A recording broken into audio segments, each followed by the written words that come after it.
السلام علیکم ورحمۃ اللہ وبرکاتہ. نحمده ونصلی علی رسولہ الکریم. اما بعد فاعوذ باللہ من الشیطان الرجیم. بسم اللہ الرحمن الرحیم. رب اشرح لی صدری ویسر لی امری واحلل عقدۃ من لسانی یفقہوا قولی. سورۃ الاحزاب میں اللہ سبحانہ وتعالی فرماتے ہیں ان اللہ وملائکتہ یصلون علی النبی یا ایھا الذین آمنوا صلوا علیہ وسلموا تسلیما.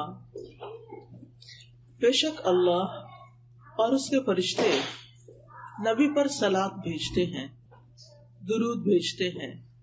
اے لوگو جو ایمان لائے ہو، آپ پر صلاۃ و سلام بھیجو، خوب سلام بھیجنا.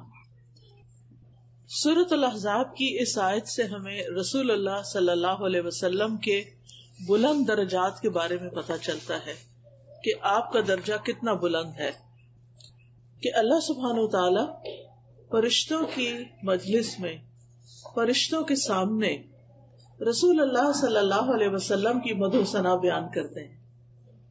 یعنی نبی صلی اللہ علیہ وسلم کی تعریف اللہ سبحانہ وتعالی کہاں بیان کرتے ہیں؟ فرشتوں کے سامنے، کہ وہ آپ کے کتنے پسندیدہ بندے ہیں، ان کا مقام کتنا بڑا ہے، ان کا درجہ کتنا بڑا ہے.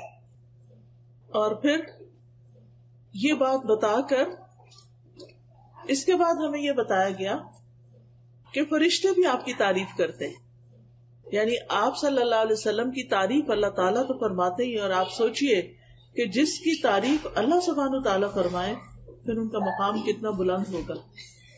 اور پھر اس کے بعد فرشتے آپ کی تعریف کرتے ہیں، اور ملائے اعلیٰ میں جو بلند فرشتوں کی مجلس ہے اس میں آپ کا ذکر بلند ہوتا ہے. یہ کہہ کے ہم سے کہا گیا ہے اے ایمان والو، یعنی جو لوگ محمد صلی اللہ علیہ وسلم پر ایمان رکھتے ہیں انہیں بھی چاہیے کہ وہ کیا کریں؟ محمد صلی اللہ علیہ وسلم پر درود و سلام بھیجیں. اور یہ ہمارے اوپر ایک فریضہ ہے کہ آپ صلی اللہ علیہ وسلم نے ہماری ہدایت کے لیے، ہمارے دین کے لیے کتنی تکلیفیں اٹھائیں، کتنی پریشانیاں دیکھی، ہر چیز آپ نے قربان کر دی، اپنا گھر بار، اپنے اہل و عیال، سب کچھ مکہ سے مدینہ کی طرف ہجرت کی. اور پھر ویسے بھی عبادت میں آپ کتنی تکلیف اٹھاتے تھے اور امت کے لیے دعائیں کتنی کرتے تھے. تو امت کو بھی چاہیے کہ ان کا شکریہ ادا کریں. ہم آپ کے لیے کیا کر سکتے ہیں؟ ہم آپ کی نہ تو کوئی خدمت کر سکتے ہیں، نہ آپ کو کچھ تحفہ دے سکتے ہیں، یعنی فزیکلی تو کوئی چیز ہم نہیں کر سکتے، لیکن ہم کیا کر سکتے ہیں کہ آپ کے لیے دعا کر سکتے ہیں. اور وہ دعا جو درود شریف کی شکل میں ہمیں سکھا دی گئی ہے. تو اس آیت میں اللہ سبحانہ تعالیٰ نے نبی صلی اللہ علیہ وسلم کا مقام و مرتبہ اس دور میں بھی بلند کیا، اور آپ کے دنیا سے جانے کے بعد بھی آج تک جو بھی شخص قرآن مجید پڑھتا ہے وہ آپ کے درجے اور آپ کے مقام کو سمجھتا ہے. اور پھر آپ دیکھیے کہ ابن عباس کہتے ہیں کہ یصلون کا مطلب ہے کہ فرشتے نبی صلی اللہ علیہ وسلم کے لیے برکت کی دعا کرتے ہیں، کہ آپ کی امت میں برکت ہو، آپ کے کام میں برکت ہو، اور آپ جب زندہ تھے تو اس وقت آپ کی زندگی میں برکت، کہ آپ جو بھی کام کریں اس کا بہت زیادہ فائدہ ہو، بہت زیادہ اجر و ثواب ہو. اور پھر آپ دیکھیے کہ صرف ہمیں صلاۃ بھیجنے کو، درود بھیجنے کو ہی نہیں کہا گیا، بلکہ اس کے ساتھ ساتھ ہمیں سلام بھیجنے کو بھی کہا گیا. وسلموا تسلیما، اور خوب خوب سلام بھیجو. تو اس طرح آپ دیکھیے کہ آپ صلی اللہ علیہ وسلم کے لیے آسمان والے بھی تعریف کرتے ہیں اور زمین والے بھی تعریف کرتے ہیں. آسمان والے بھی آپ کی سلامتی کی دعائیں کرتے ہیں، اور پھر زمین والے یعنی ہم لوگ بھی جب آپ پر درود و سلام بھیجتے ہیں تو آپ کی سلامتی اور آپ کے لیے برکت کی دعا کرتے ہیں. نبی صلی اللہ علیہ وسلم پر درود بھیجنا اللہ سبحانہ تعالیٰ کے حکم، اللہ تعالیٰ کے فرمان کی تعمیل کرنا ہے. یعنی اللہ تعالیٰ نے ہمیں جو حکم دیا ہے اس کو ماننا ہے. اس طرح اس کا ایک فائدہ یہ بھی ہوتا ہے کہ ہم اللہ تعالیٰ کا حکم مان کر بھی ثواب کماتے ہیں. درود پڑھ کر تو ثواب کماتے ہی ہیں، لیکن اللہ سبحانہ و تعالیٰ کی بات بھی مانتے ہیں. پھر یہاں یا ایھا الذین آمنوا کہا گیا، یعنی یہ ایمان والوں کی ایک امتیازی شان ہے. یعنی ایمان والوں کے کرنے کے جو کام ہیں ان میں سے ایک اہم کام ہے. اور اس طرح ہم آپ صلی اللہ علیہ وسلم کو ایک آنر بھی دیتے ہیں، ان کی عزت کرتے ہیں، ان کا ادب کرتے ہیں، ان کا مقام بلند کرتے ہیں، اور الٹیمیٹلی خود اپنے لیے ثواب اور ریوارڈ کماتے ہیں. کتنا ثواب؟ حدیث میں آتا ہے رسول اللہ صلی اللہ علیہ وسلم نے فرمایا، جو شخص ایک بار مجھ پر درود بھیجے گا اللہ تعالیٰ اس پر 10 بار رحمتیں نازل کرے گا. یعنی ویسے تو یہ کہ اللہ کی رحمت حاصل کرنے کے اور بھی کام ہیں، لیکن یہ سب سے آسان اور سب سے بہترین کام ہے کہ جب بھی ہم چاہیں کہ اللہ تعالیٰ ہم پر اپنی رحمت نازل کرے تو ہم کیا کرنا شروع کر دیں؟ درود پڑھنا شروع کر دیں، تو اللہ سبحانہ تعالیٰ کی رحمتیں آنا شروع ہو جائیں گی. ہم میں سے کون ہے جس کو اللہ سبحانہ تعالیٰ کی رحمت نہیں چاہیے؟ ہم میں سے ہر ایک اس رحمت کا محتاج ہے اور اس کا منتظر ہے. نہ صرف یہ کہ رحمت نازل ہوتی ہے بلکہ اس کے ساتھ ساتھ گناہ بھی معاف ہوتے ہیں، نیکیوں میں اضافہ ہوتا ہے. ایک اور روایت سے پتہ چلتا ہے کہ جو شخص ایک مرتبہ درود بھیجتا ہے اس پر 10 رحمتیں آتی ہیں، اس کے 10 گناہ معاف ہوتے ہیں اور اس کے 10 درجے بلند ہوتے ہیں. یعنی درجے بلند ہونے کا مطلب کیا ہے کہ وہ اللہ تعالیٰ کے قریب ہوتا جاتا ہے، جنت کے قریب ہوتا جاتا ہے. اور پھر جنت میں بھی آپ کو معلوم ہے کہ درجے ہیں، سب لوگ ایک لیول پر نہیں ہوں گے.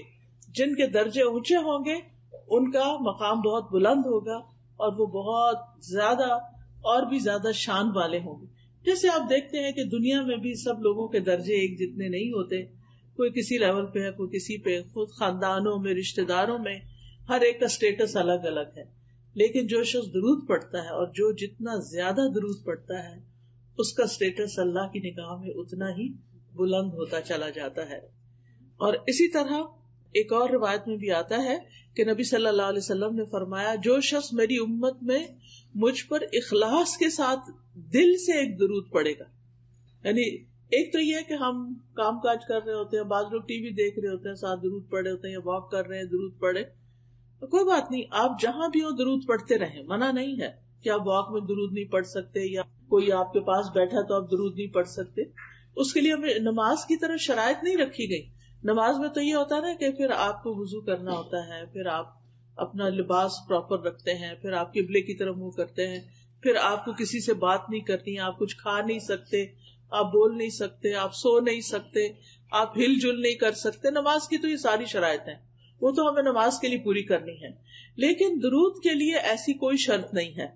ہم لیٹ کے بھی درود شریف پڑھ سکتے ہیں، ہم کھڑے بھی پڑھ سکتے ہیں، ہم واک کرتے ہوئے پڑھ سکتے ہیں، ہم کھانا بناتے ہوئے پڑھ سکتے ہیں، ہم لوگوں کی مجلس میں بھی بیٹھ کر درود شریف پڑھ سکتے ہیں، ہم بازار میں ہیں، شاپنگ کر رہے ہیں، اس وقت بھی ہم دل میں درود شریف پڑھ سکتے ہیں. تو اس لیے جو شخص اخلاص کے ساتھ، دل کے ساتھ درود پڑھے گا تو اللہ تعالیٰ اس پہ 10 رحمتیں بھیجے گا، 10 درجے بلند ہوں گے، 10 نیکیاں لکھی جائیں گی، 10 گناہ معاف ہوں گے. یہ 4 فائدے بتائے گئے ہیں ایک مرتبہ درود پڑھنے کے. پھر اسی طرح ایک اور روایت میں آتا ہے رسول اللہ صلی اللہ علیہ وسلم نے فرمایا، جو شخص مجھ پر درود پڑھے تو جب تک وہ مجھ پہ درود پڑھتا ہے فرشتے اس کے لیے دعا کرتے رہتے ہیں. یعنی آپ نبی صلی اللہ علیہ وسلم کے لیے دعا کریں اور فرشتے آپ کے لیے دعا کرتے رہیں گے. ایک شخص نے عرض کیا، اللہ کے رسول صلی اللہ علیہ وسلم، کیا میں اپنی دعا کا 1/3 حصہ درود نہ کر لوں؟ تو آپ نے فرمایا کہ ہاں، اگر تم چاہو تو ایسا کر سکتے ہو. اس نے کہا اگر 2/3؟ آپ نے فرمایا ہاں، اگر تم چاہو. اس نے کہا اگر میں ساری دعا درود ہی کو بنا لوں؟ تو آپ نے فرمایا پھر تو یہ تمہارے لیے، اللہ تمہارے دنیا اور آخرت کے سب غم ہم کے لیے کافی ہو جائے گا. یعنی اگر آپ کو بعض اوقات انسان کی سچویشن اتنی ٹینس ہوتی ہے کہ اس کو دعا بھی نہیں سمجھ آتی مجھے کیا مانگنا چاہیے اس وقت. یعنی بعض اوقات ہمارے کوئی عزیز پیارے زندگی اور موت کی کشمکش میں ہوتے ہیں، ہمیں سمجھ نہیں آتی ہم ان کے لیے کیا دعا کریں.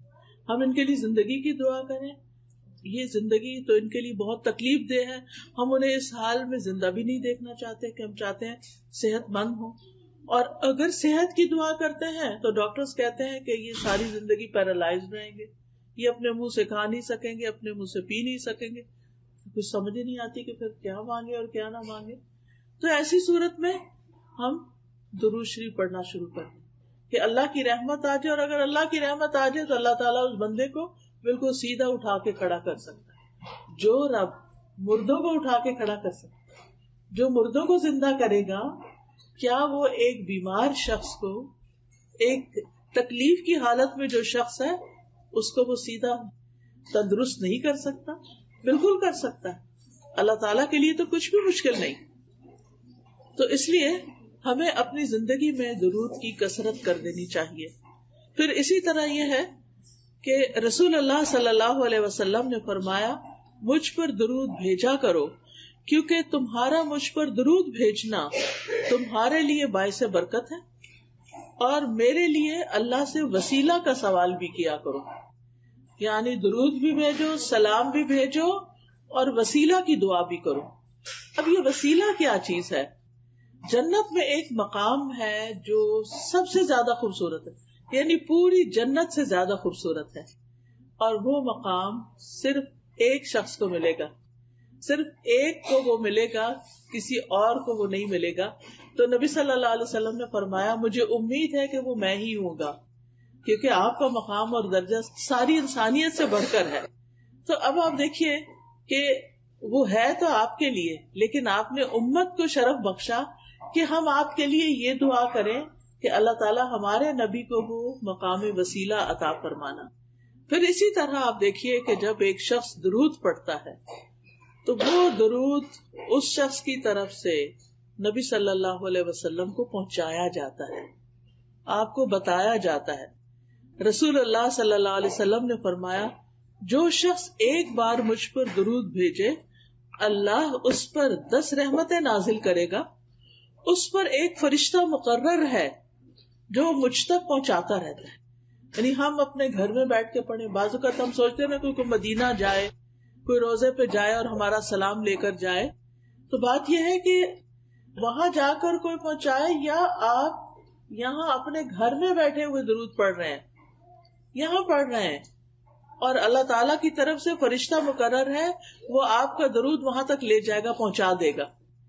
یعنی بازو کا تو ہم انسانوں کی منت کرتے ہیں, اور انسان کیا وہ وہاں جاتے ہیں وہ بھول ہی جاتے ہیں کہ مجھے کس کس نے کیا کہا تھا, اور ہمیں کوئی ایسا طریقہ بھی نہیں ملتا کہ ہم سے کہا گیا ہو کہ کوئی لے کے جائے اور پہنچائے. آپ جہاں پر بھی ہوں, آپ مسجد نبوی میں ہوں, آپ مدینہ میں ہوں, آپ مکہ میں ہوں, آپ سعودی عرب میں ہوں, آپ پاکستان میں ہوں, آپ کینیڈا میں ہوں, آپ کہیں پر بھی ہوں, آپ کا درود وہاں پہنچ جائے گا, اور یہ آپ کے نامہ اعمال میں بھی جمع ہوتا رہے گا. تو اس سے اچھا کیا تحفہ ہے جو ہم نبی صلی اللہ علیہ وسلم کو بھیج سکتے ہیں. یعنی اگر ہم آپ کے لیے کوئی پیسے بھیجیں, یا کوئی گولڈ بھیجیں, یا کوئی کھانے کی چیز بھیجیں, وہ تو نہیں آپ کو پہنچ سکتی, لیکن اگر ہم درود بھیجتے ہیں تو وہ آپ کو پہنچتا رہتا ہے. اور ہمیں طریقہ بھی بتا دیا گیا.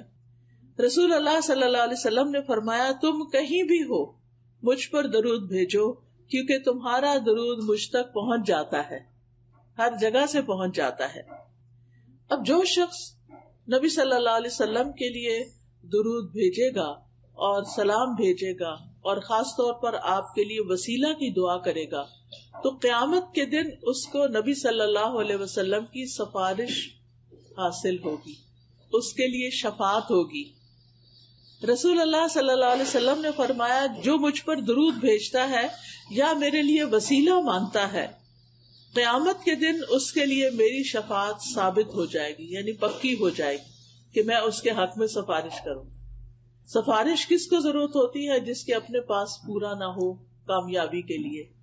یعنی اگر کوئی شخص خود لیک کرتا ہے کسی چیز میں, تو پھر دوسرا اس کی سفارش کر دیتا ہے, آپ اس کو یہ جاب دے دیں, آپ اس کو یہ جگہ دے دیں, آپ اس کے لیے یہ کر دیں, تو وہ اس کے لیے آسانی ہو جاتی.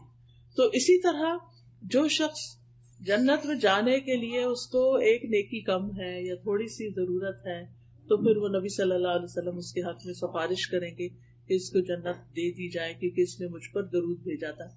اسی طرح اگر کوئی شخص اپنے برے اعمال کی وجہ سے توبہ کیے بغیر دنیا سے چلا گیا اور قیامت کے دن اس کی پکڑ ہو گئی اور اس کو جہنم میں پھینک دیا گیا، تو نبی صلی اللہ علیہ وسلم کو اللہ تعالیٰ حق دیں گے شفاعت کا، حق کے شفاعت، اور پھر آپ کی سفارش سے اس کو آگ سے بھی نکال لیا جائے گا۔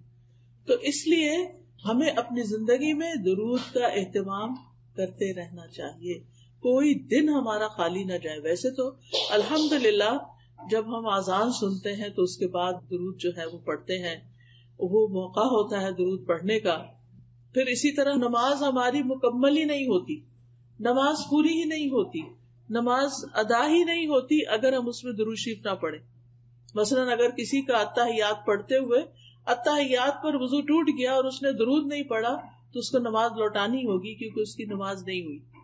تو اس لیے چاہے آپ اس وقت پورا درود نہ بھی پڑھ سکیں، اللہم صلی علی نبینا محمد کہہ دیں، اللہم صلی وسلم وبارک علی نبینا محمد، اللہم صلی علی محمد وعلی آل محمد، یعنی کوئی بھی آپ اس میں سے پڑھ لیتے ہیں اور سلام جلدی سے پھیر دیتے ہیں کہ اس وقت آپ مزید کنٹینیو نہیں کر سکتے کہ آپ کا وضو ٹوٹ جائے گا، تو آپ کی نماز پوری ہو جائے گی اگر آپ نے درود شریف پر اینڈ کر دیا۔ تو اس سے بھی آپ اندازہ لگائیں کہ کتنا ضروری ہے۔ پھر آپ دیکھیے کہ جو شخص صبح کے وقت فجر کی نماز سے لے کر سورج نکلنے سے پہلے 10 دفعہ درود شریف پڑھتا ہے تو اس کے لیے بھی آپ کی شفاعت ہے۔ اور کتنی رحمتیں، ایک دفعہ پڑھنے پر 10 رحمتیں، تو 10 دفعہ پڑھنے پر کتنی ہوں گی؟ 100 رحمتیں ہو جائیں گی۔ یعنی صبح ہی صبح اپنا دن شروع کرنے سے پہلے آپ 100 رحمتیں سمیٹ لیتے ہیں۔ پھر اسی طرح نبی صلی اللہ علیہ وسلم پر جب تک درود نہ پڑھا جائے دعا روک لی جاتی، یعنی کچھ دعائیں ایسی ہیں کہ جن میں ہمیں پہلے درود شریف پڑھنا ہی ہوتا ہے اور پھر اس کے بعد دعا مانگی جائے تو درود شریف اس دعا کو اوپر لے جانے کا سبب بنتا ہے۔ پھر اسی طرح آپ صلی اللہ علیہ وسلم نے فرمایا، بخیل ہے وہ شخص، سٹنجی ہے وہ شخص کہ جس کے سامنے میرا ذکر کیا جائے اور وہ مجھ پر درود نہ پڑھے۔ درود پڑھنا جو ہے یہ جنت میں لے جانے والا کام ہے، اور جو درود نہیں پڑھتا وہ جنت میں جانے کا راستہ کھو دیتا ہے۔ حضرت حسین بن علی رضی اللہ عنہ امام حسین سے مروی ہے کہ رسول اللہ صلی اللہ علیہ وسلم نے فرمایا، جس کے پاس میرا ذکر کیا گیا یعنی میرا نام لیا گیا اور وہ مجھ پر درود پڑھنا بھول گیا، اس نے پڑھا ہی نہیں، صلی اللہ علیہ وسلم نہیں کہا، ہونا تو یہ چاہیے نا، جب بھی آپ کا نام لیا جائے تو دل ہی دل میں یا ہلکی سی آواز سے صلی اللہ علیہ وسلم پڑھ لیا جائے۔ اور جو نہیں پڑھتا، اس نے دھیان سے نہ سنا اور نہ پڑھا، وہ جنت کے راستے سے بھٹک گیا، یعنی جو راستہ جنت کی طرف لے جانے والا تھا اس نے وہ چھوڑ دیا، وہ کہیں اور ہی چل پڑا۔ یعنی اس سے بھی اس کی امپورٹنس کا پتہ چلتا ہے۔ پھر اسی طرح ایک دفعہ نبی صلی اللہ علیہ وسلم مسجد نبوی میں تشریف لے گئے تو آپ ممبر کی سیڑھیوں پہ چڑھ رہے تھے، 3 سیڑھیاں تھی، ہر دفعہ آپ نے آمین کہا، دوسری سیڑھی پہ قدم رکھا آمین کہا، تیسری پہ قدم رکھا تو آمین کہا۔ صحابہ نے پوچھا کہ ہمیں کوئی دعا تو سنائی نہیں دی گئی، آپ نے کس پہ آمین کہا؟ تو آپ نے فرمایا کہ میں جب پہلی سیڑھی پر قدم رکھ رہا تھا تو جبریل میرے پاس آئے اور جبریل نے آ کر مجھ سے کہا کہ جس نے رمضان کا مہینہ پایا اور پھر اس کی بخشش نہ ہو سکی تو اللہ تعالیٰ اس کو اپنی رحمت سے دور کر دے۔ تو میں نے کہا آمین۔ دعا جبریل مانگ رہے ہیں، آمین محمد صلی اللہ علیہ وسلم کہہ رہے ہیں۔ پھر فرمایا، جس نے اپنے والدین یا دونوں میں سے کسی ایک کو پایا اور آگ میں داخل ہو گیا، اس کو بھی اللہ اپنی رحمت سے دور کرے۔ کیا مطلب ہے اس کا؟ کہ جس نے اپنے والدین کو بڑھاپے میں پایا یا ویسے والدین اس کے پاس آئے اور اس نے ان کی خدمت نہ کی، ان کا خیال نہیں رکھا اور ان کو خوش نہیں کیا، تو پھر کیا ہے؟ اللہ اس کو اپنی رحمت سے دور کر دے۔ اللہ کے حق کے بعد سب سے پہلا حق والدین کا حق ہوتا ہے، بھلے انہوں نے زندگی میں ہمارے ساتھ کوئی زیادتی کی ہو، کیونکہ کچھ بچوں کو اپنے ماں باپ سے بہت شکایت ہوتی ہے، اور خاص طور پر جب بچے چھوٹے ہوتے ہیں تو اس وقت تو ان کو خواہ کی شکایتیں ہوتی ہیں، اور بعض اوقات وہ سمجھتے ہیں کہ ماں باپ کو تو کچھ پتہ ہی نہیں ہے، ہم زیادہ علامہ فلسفی بن گئے ہیں، 4 جماعتیں پڑھ کے اور ماں باپ تو بس یہ تو دیسی ہیں، پیچھے سے آئے ہیں، ان کو نہیں پتا کہ یہاں کیا ہوتا ہے. تو بات یہ ہے کہ ماں باپ کچھ بھی ہو، چاہے چٹے ان پڑھ ہی کیوں نہ ہو، ہم پر لازم ہے کہ ہم ان کی رسپیکٹ کریں، ہم ان کی کیئر کریں، ہم ان کا خیال کریں، چاہے وہ غلطیاں کر رہے ہوں. پھر بھی حضرت اسماء رضی اللہ تعالی عنہا کی والدہ مشرکہ تھی، مشرک تھی، مسلمان نہیں ہوئی تھی. حضرت اسماء ہجرت کر کے مدینہ آ گئی تھی، کیونکہ جتنے بھی مسلم تھے انہوں نے مکہ چھوڑا، مدینہ آ گئے. اب ظاہر ہے بیٹی مدینہ میں ہے اور ماں مکہ میں ہے. اب ماں کو کچھ ضرورت پیش آتی ہے تو وہ مکہ آتی ہے ٹریول کر کے. اس زمانے کا ٹریول 8 دن سے پہلے پہنچتے نہیں تھے لوگ. اور وہ آ کے اپنی بیٹی کے پاس جاتی ہے اور کہتی ہے کہ بیٹی مجھے کچھ ضرورت ہے، کچھ مال کی ضرورت ہے، میری کچھ ضروریات ہیں تو تم پوری کرو. کیونکہ اس کو پتا تھا کہ ابو بکر کی بیٹی ہے رضی اللہ تعالی عنہ کی، اور ابو بکر ایک مالدار انسان ہے اور بیٹی کے پاس بھی ہوگا تو بیٹی مجھے کچھ دے گی. اب ان کو پریشانی ہوئی کہ میری ماں تو مسلم ہی نہیں ہے، تو میں ان کے ساتھ حسن سلوک کروں یا نہ، میں ان کو کچھ دوں یا نہ. شاید مجھے اپنا مال صرف مسلم ماں کو ہی دینا چاہیے تو ان کو نہیں دے سکتی. تو انہوں نے کہا اچھا میں ذرا ابھی آتی ہوں. پھر وہ نبی صلی اللہ علیہ وسلم کے پاس تشریف لائیں اور آپ سے پوچھا کہ اللہ کے رسول صلی اللہ علیہ وسلم، میری والدہ مکہ سے آئی ہیں اور وہ مسلمان نہیں ہیں اور وہ مجھ سے مدد چاہتی ہیں، کیا میں ان کی مدد کر دوں؟ تو آپ نے فرمایا صلی امکی، اپنی ماں کے ساتھ صلہ رحمی کرو، یعنی اپنی ماں کے ساتھ حسن سلوک کرو. یعنی ماں جو کچھ کہتی ہے، جو مانگ رہی ہے وہ دو اس کو. یعنی اگر ماں آپ کے خیال میں بہت گناہ گار ہے، اللہ نہ کرے کسی کی بھی ماں ہو، لیکن بعض لوگ ہوتے ہیں ان کو بڑے گلے شکوے ہوتے ہیں، ہماری ماں کا کیریکٹر ٹھیک نہیں، ہماری ماں یہ ایسی اور ویسی. روح کانپ اٹھتی ہے بعض اوقات لوگوں کی شکایتیں سن سن کے جو ان کو اپنی ماں سے ہوتی ہیں یا باپ سے ہوتی ہیں. بعض اوقات ماں اور باپ میں نہیں بنتی، آپس میں لڑائی ہو جاتی ہے، طلاق ہو جاتی ہے، کچھ بچے ماں کے بن جاتے ہیں، کچھ باپ کی طرف ہو جاتے ہیں، پھر وہ ان کو ایک دوسرے کو بلیم کرتے رہتے. یاد رکھیے ماں اور باپ کی لڑائی میں کبھی آپ کسی ایک کا فریق نہ بنے، کسی ایک کی پارٹی نہ بنے، آپ دونوں کی رسپیکٹ دیں. ٹھیک ہے ماں کا درجہ 3 گنا زیادہ ہے، لیکن اگر ماں کہتی ہے کہ باپ سے ملو ہی نہیں تو یہ اس کی بات غلط ہے. ٹھیک ہے جب تک آپ ماں کے پاس ہیں آپ کو سننی ہوگی بات، لیکن جب آپ انڈیپینڈنٹ ہو جائیں، الگ ہو جائیں، شادی ہو جائے، اپنے گھر والے ہو جائیں تو باپ کو ضرور یاد کریں، باپ کے پاس جائے. یہ ضروری نہیں کہ آپ ماں کو آ کے بتائیں ہم ہو کر آئے، ہم نے باپ کو یہ دیا، یہ باپ کے ساتھ ایسا کیا، کیونکہ اس سے اس کا دل خفا ہوگا. لیکن آپ کے اوپر اپنا جو فرض بنتا ہے باپ کی بھی دیکھ بھال کرنے کا، اس کو آپ پورا کریں. چاہے باپ نے آپ کو ڈس اون کر دیا، نکال دیا گھر سے، جو بھی کیا اس کا وہ ذمہ دار خود ہے، وہ اللہ کو جواب دے گا. اس کے لیے بھی دعا کرے اللہ اس کو بخش دے.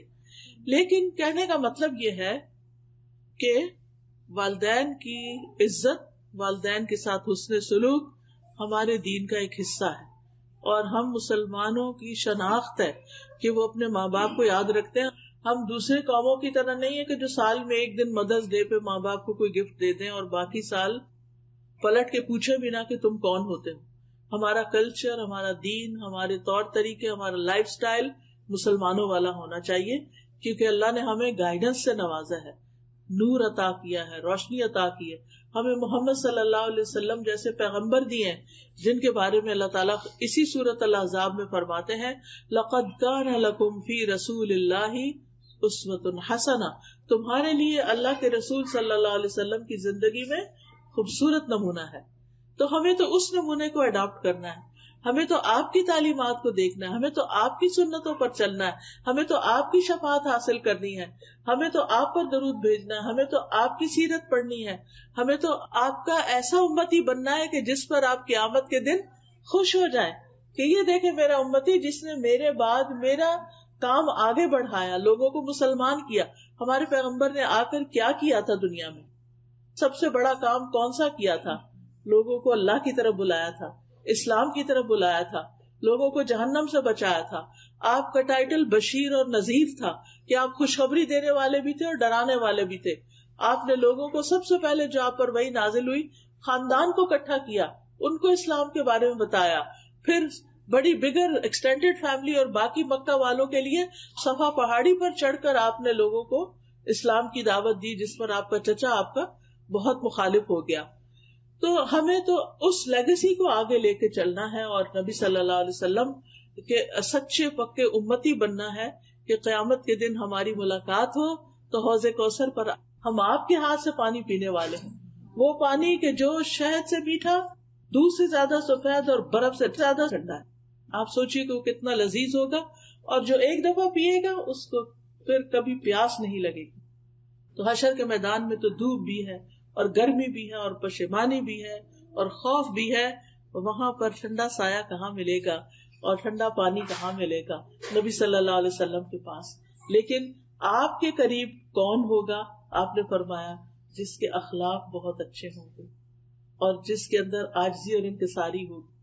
آپ نے کہا کہ قیامت کے دن تم میں سے سب سے زیادہ جو لوگ میرے قریب ہوں گے وہ ہوں گے کہ جن کے اخلاق اچھے ہوں گے، اور الموتیون اکنافہم، جن کے کندھے جھکے ہوں گے. مطلب یہ نہیں کہ ایسے اڑا کے چلے، مطلب یہ ہے کہ جن کے اندر عاجزی ہوگی. آپ دیکھیں کہ جب آپ کسی کو توجہ دیتے ہیں تو ایسے اپنے کندھے ہلکے سے جھکا لیتے ہیں. جب آپ کسی سے پیار لیتے ہیں یا آپ کسی کے ساتھ ملتے ہیں تو آپ اس کے طرف جھک جاتے ہیں، تو آپ کے کندھے آگے کو ہو جاتے ہیں. آپ کسی کی بات سنتے ہیں تو آپ اس کی طرف متوجہ ہوتے ہیں تو کندھے جھک جاتے ہیں. تو آپ نے کندھے جھکانے والے کی تعریف کی کہ وہ قریب ہوں گے قیامت کے دن میرے، یعنی جن کے اندر انسانوں کی ہمدردی ہوگی، انسانوں کے ساتھ اچھا سلوک کرتے ہوں گے، ان کا خیال رکھتے ہوں گے. اور اس کی ابتدا جو ہوتی ہے وہ اپنے گھر سے ہی ہوتی ہے کہ اپنے بہن بھائیوں کے ساتھ، اپنے رشتے داروں، اپنے والدین کے ساتھ، اپنے دوستوں کے ساتھ، جو بھی ہمارے ساتھ رہتے ہوں، سب سے پہلے حسن سلوک کے جو محتاج ہیں وہ وہی ہیں.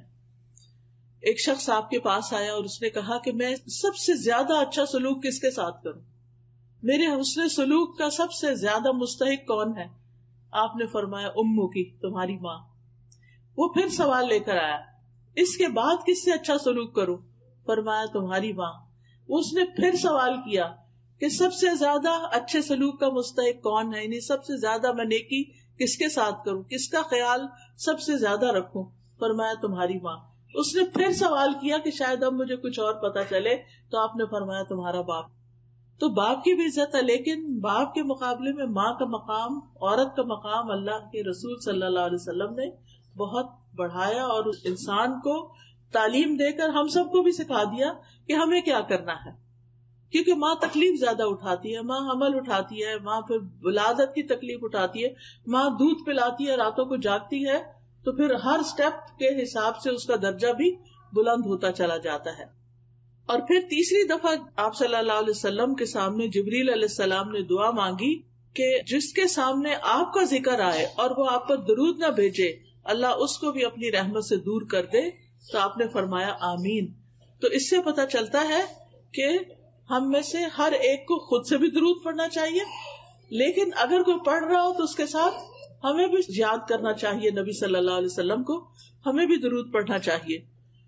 اور درود پڑھنے کے فائدے آخرت میں تو ہو گئی، شفاعت ملے گی، آپ کا قرب ملے گا، آپ کے ہاتھوں حوض کوثر پہ پانی ملے گا، لیکن دنیا میں بھی اس کے فائدے ہیں. اور یہ تجربہ شدہ بات ہے کہ جس کی زندگی میں مشکلات آ جائیں، جس کی زندگی میں پریشانیاں آ جائیں، وہ درود شریف کی کثرت کر دے. جو لوگ آپ میں سے عمرے پر گئے، جن کو سعادت اللہ نے نصیب کی، وہ لوگ مسجد قباء بھی گئے ہوں گے. مسجد قباء جانے کا ثواب کتنا ہے کہ جو شخص اپنے گھر سے وضو کر کے چلے، مسجد قباء جائے، وہاں 2 رکعت نماز پڑھے، اس کو پورے عمرے کا ثواب ملتا ہے. یہ ہمیں نبی صلی اللہ علیہ وسلم نے بتایا. تو مسجد قباء کے ایک امام ہیں شیخ صالح المغامسی. صالح المغامسی جو تھے، ان کے دل میں کوئی تکلیف ہو گئی تو ان کا ہارٹ کا آپریشن ہوا. جب ہارٹ کا آپریشن ہوا، آپریشن تو اچھا ہو گیا، لیکن نیکسٹ ڈے پتا چلا کہ خون واپس دل کے اوپر جم رہا ہے اور بہت خطرناک صورت پیدا ہو گئی ہے اور دوبارہ آپریشن کرنا پڑے گا. اب جب وہ ہوش میں تھے، وہ خوش تھے پہلے کہ میرا آپریشن کامیاب ہو گیا، لیکن انہوں نے دیکھا کہ 10 ڈاکٹر آ گئے اور وہ آپس میں ڈسکشن کر رہے ہیں، تو ان کو سمجھ آئی کہ یہ کوئی مسئلہ گڑبڑ ہے. بہرحال انہوں نے آ کے خبر سنائی کہ آپ کا آپریشن دوبارہ ہوگا.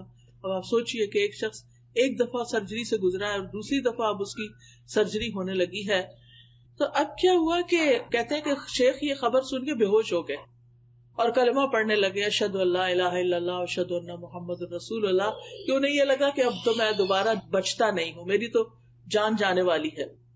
اور اس کے ساتھ ہی انہوں نے کہا کہ ٹھیک ہے آپ آپریشن کرتے تو کر لیجئے. اب ہوا یہ کہ وہاں پر ایک نرس تھی، لبنانی نرس، اس نے دیکھا کہ شیخ بہت پریشان ہے. وہ شیخ سے بڑی متاثر تھی. وہ پتا چلا کہ مسجد قباء کے امام ہے، تو آپ سوچئے کہ اگر ہمیں بھی پتا چلے تو ہم ضرور زیارت ملاقات کے لیے جائیں کہ اتنی بڑی شخصیت آئی ہے. تو نرس کو جب پتا چلا کہ شیخ کا آپریشن دوبارہ ہو رہا ہے اور اتنی بڑی تکلیف دوبارہ اٹھانے لگے ہیں، تو چونکہ لبنانی بھی عرب ہوتے ہیں تو وہ شیخ سے کہنے لگی یا صالح صلی علی النبی وربی یفرج. شیخ صالح تم درود کیوں نہیں پڑھتے، اللہ مشکل آسان کر دے گا. سبحان اللہ. شیخ نے اسی وقت شروع کر دیا اللہم صلی علی محمد وعلی آل محمد، اللہم صلی علی محمد وعلی آل محمد، پڑھنا شروع کر دیا. شیخ اپنا یہ قصہ خود سناتے ہیں صحیح ہونے کے بعد، قسم اٹھا کے کہ کوئی چیز اندر تبدیل ہو گئی. یہ درود پڑھ رہے تھے اور کوئی چیز اندر تبدیل ہو گئی، اور جو میرے آپریشن کے لیے سارا تیاری کر کے رکھی ہوئی تھی وہ دھری کی دھری رہ گئی. یعنی کہ اینڈ میں دوبارہ انہوں نے جب ہارٹ کو سکین کیا ہوگا یا جو بھی اللہ جانے کیا، جب انہوں نے الٹرا ساؤنڈ کی اسکرین دیکھی تو حیران ہو گئے کہ یہ تو سب کچھ ٹھیک ہو گیا ہے، سب تبدیل ہو گیا ہے اندر، تب ضرورت نہیں رہی. اور شیخ اس وقت پھر رونا شروع ہو گئے کہ یہ درود شریف کی برکت سے ہوا. تو آپ دیکھیے کہ یہ کسی عام انسان کا قصہ نہیں ہے. شیخ ہیں جو خود لوگوں کو ہر وقت تعلیم دیتے ہیں. ان کے اتنے بے شمار لیکچر ہیں. میں ہر ہفتے ان کے لیکچر، جب میں تدبر قرآن ویکینڈ پہ میری کلاس ہوتی ہے قرآن مجید کی تفسیر کی، تو میں ان کو ضرور سنتی ہوں. اور اب تو ویک ڈیز میں بھی ہو رہی، تو الحمدللہ اللہ نے موقع دیا. تو ماشاءاللہ یہ اتنی اچھی قرآن کی تفسیر کرتے ہیں، عربی میں ہوتی ہے آبویسلی، اتنی اچھی تفسیر کرتے ہیں کہ بالکل نئے طریقے سے چیزیں سمجھ میں آتی ہیں. اب ایک شخص جو اتنا بڑا عالم ہو، کسی معمولی شخص کو کوئی مسجد قباء کا امام نہیں لگایا جاتا. اس کا علم، اس کا تجربہ، اس کے کریڈینشلز کیسے ہوں گے. لیکن ہوتا یہ ہے کہ ہم سب انسان ہیں، کوئی کتنا بھی نیک ہو، کوئی کسی بھی درجے پہ پہنچا ہوا ہو، کوئی کسی بھی مقام پہ ہو، یاد نہیں رہتا. اور خاص طور پہ جب تکلیف پریشانی آتی ہے تو بھول جاتے ہیں کہ اس وقت ہم درود بھی پڑھ سکتے ہیں. تو اس وقت ہو سکتا ہے کہ ایک بالکل عام شخص جس کے پاس بہت نالج نہ ہو، لیکن اس نے ایک چیز پکڑی ہوئی ہو علم کی اور اس پر عمل کرنے والا ہو سکتا ہے وہ نرس خود بہت پڑھتی ہو. تو جو شخص خود کوئی چیز کرتا ہے، جب وہ کچھ کہتا ہے تو اس کے کہنے کا اثر بھی اور ہوتا ہے، اور پھر دوسرے پہ جو اثر ہوتا ہے اور دوسرا جب وہ کام کرتا ہے اس کو بھی فائدہ ہوتا ہے، کیونکہ نیک عمل کی برکتیں بہت ہوتی. وہ خاتون نے کا کہنا اور شیخ کا پڑھنا اور یہ سب چینج ہونا، اور انہوں نے واقعہ بیان کیا اور قسم کھا کے بتایا کہ یہ بالکل سچا واقعہ ہے.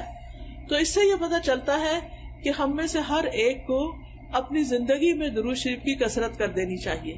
اور خاص طور پر جمعے کے دن جو ہے وہ آپ صلی اللہ علیہ وسلم نے خود حکم دیا ہے کہ جمعے کے دن یعنی جمعے کی رات سے ہی شروع ہو جائے. جمعرات کا دن جب اینڈ ہوتا ہے اور مغرب ہو جاتی ہے تو جمعہ شروع ہو جاتا ہے.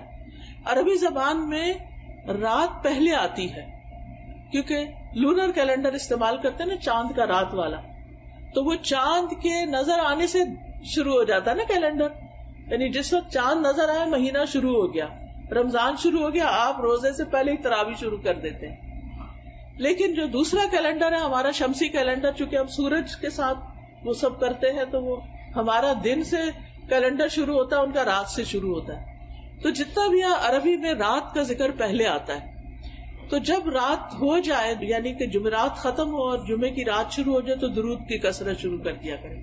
اللہ ہم سب کو توفیق عطا فرمائے، کیونکہ نبی صلی اللہ علیہ وسلم کا نام سنتے ہی ہمیں پڑھنا چاہیے، نماز میں پڑھنا چاہیے، دعا سے پہلے پڑھنا چاہیے، کسی مجلس میں بیٹھے ہوں تو پڑھنا چاہیے.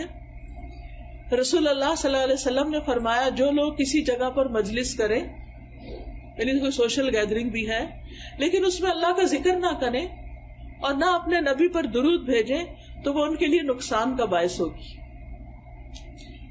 اللہ چاہے تو اس میں اگر کوئی ایسی چیز ہوئی تو اس پہ انہیں پکڑ سکتا ہے، چاہے تو انہیں بخش بھی دے. اسی طرح جو لوگ کسی مجلس میں بیٹھے اور وہاں وہ اللہ کا ذکر نہ کریں اور درود نہ پڑھیں تو وہ مجلس قیامت کے دن ان کے لیے حسرت کا باعث ہوگی.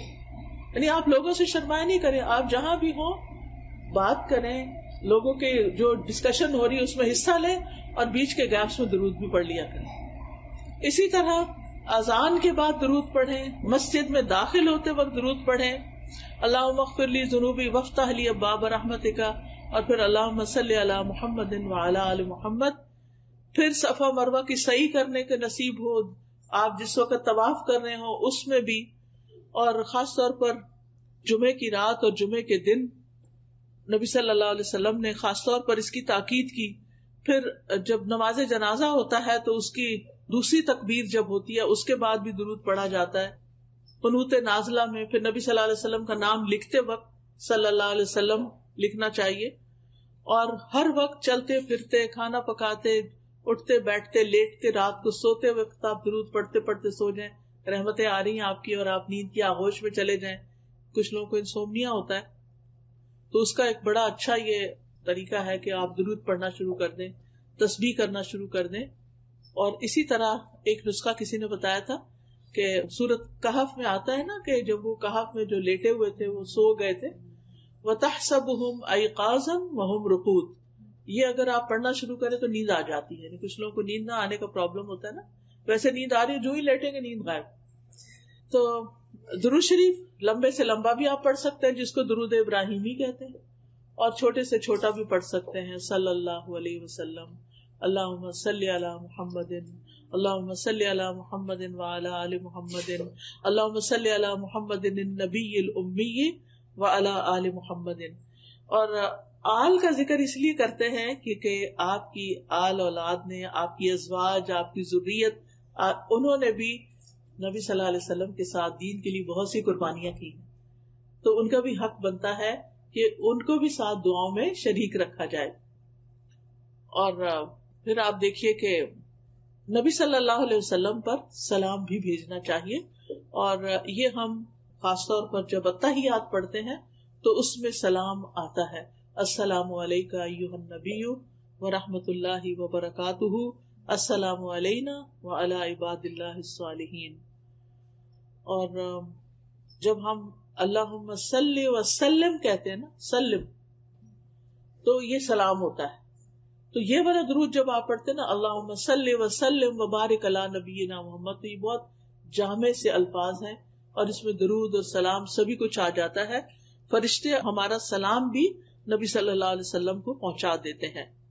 تو بہرحال کرنے کا کام یہ ہے کہ ہمیں نبی صلی اللہ علیہ وسلم پر کثرت سے درود و سلام پڑھنا چاہیے، خصوصاً جمعے کے دن، اور پھر دعائیں مانگنے سے پہلے، اور پھر غم، دکھ، ڈپریشن، پریشانی، ان چیزوں سے بچنے کے لیے، بچوں کی ہدایت اور اصلاح کے لیے، اور اللہ تعالیٰ کی فوری رحمت حاصل کرنے کے لیے آذان سننے کے بعد.